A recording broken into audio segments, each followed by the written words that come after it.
A representative of the Oli Majlis of Uzbekistan on Human Rights has met with the members of the delegation of OSCE Office for Democratic Institutions and Human Rights led by Owen Murphy. During the talks, sides exchanged views on the conditions created for voters in the 2021 presidential elections and the role of the Ombudsman in ensuring their political rights. Our first bulletin is about that.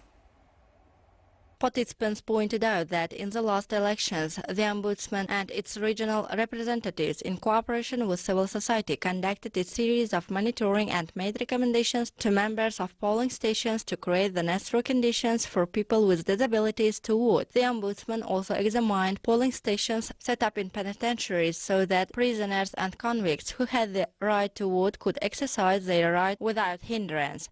So the delegation from ODIHR have been in the country this week to present our final report on the presidential elections last year.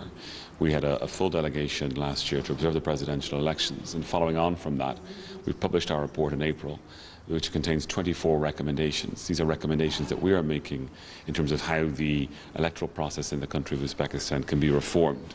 And we were invited by the authorities to come and make our observations, and now we've been invited to come back and to talk about our recommendations. So this morning our delegation was meeting with the Ombudsperson and her staff to talk through the recommendations, those recommendations that might be relevant to her office, but to also hear about the reforms that are underway in the Ombudsperson's office and the different work that they are doing to try and help citizens when it comes to things like awareness around voting, the actual voting on the day itself of election day, and the other rights that they have in protecting those rights when it comes to voting. During the meeting, the sides exchanged views on the recommendations made in the final report of the observation mission. It was noted that these recommendations play an important role in bringing the electoral legislation and procedures of its organization in Uzbekistan in line with international best practices. The issues of strengthening cooperation were also discussed at the meeting.